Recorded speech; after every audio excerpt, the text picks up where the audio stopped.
Hello friends, let us now learn some important points about the cell. So if you see in the cell first, this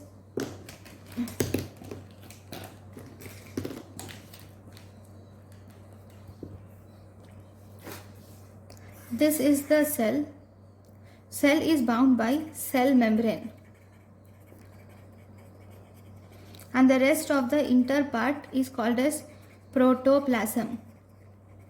This protoplasm consists of two things. One, obviously it contains nucleus. That is, central denser part is called as nucleus. Whereas outer less dense part is called as cytoplasm. Now nucleus and cytoplasm, so protoplasm is nucleus plus cytoplasm is protoplasm. Okay, nucleus is surrounded by nuclear membrane also. Now if you see the cell membrane has various protein to lipid ratio. So we will learn some important points about the cell membrane. So if you see the cell membrane, this cell membrane consists of lipid molecules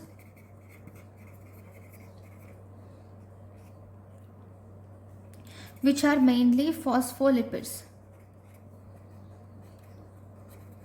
Okay, this phospholipid has a head region which has phosphate portion. Head region with phosphate portion is present, and it has two thin tails. Two thin tails are present.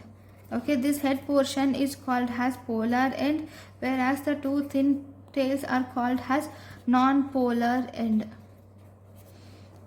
This head region, which is polar end, is hydrophilic, so it is soluble in water, whereas non-head region, which is non-polar end, is hydrophobic.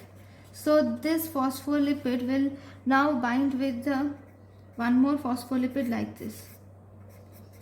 Okay, and thus it gives the structure of trilaminar layer.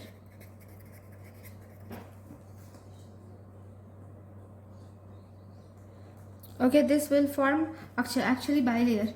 Phospholipid bilayer will form. Phospholipid bilayer will form. So if you see in the plasma membrane contents, the plasma membrane mainly consists of 50% of lipids, and it consists of 50% of proteins by weight. Okay, with the carbohydrate portions are present, and also it also contains the glycolipids and also glycoproteins, which are included. Glycolipids are included in lipids and glycoproteins are included in proteins, but these separately are around 10%. These proteins are larger than lipids, and thus there is one protein molecule is present for every 50 to 100 molecules of lipids. So this ratio of 50% proteins and 50% lipids is based on mass. That is the reason, though the number of proteins are far more less than number of lipids, you will see that the mass of the proteins and lipids are almost equal.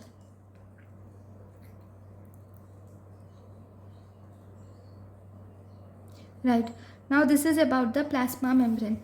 Now if you see some important points about endoplasmic reticulum. The endoplasmic reticulum,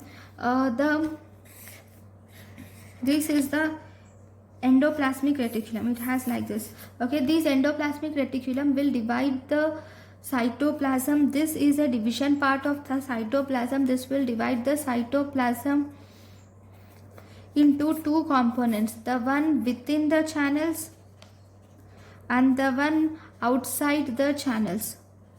The cytoplasm within the channels, that is in the channels, this is called as vacuoloplasm.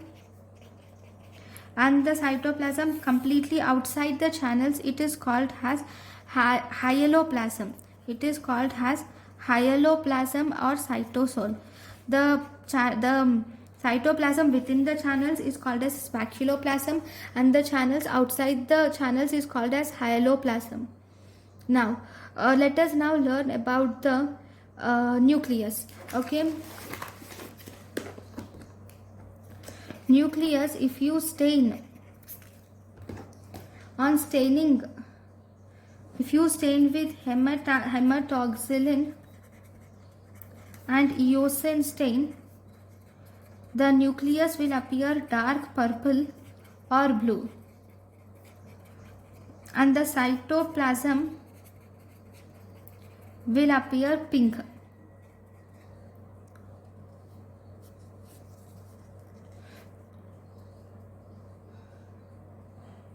The nuclear staining, in some cells the nuclei can appear large and small.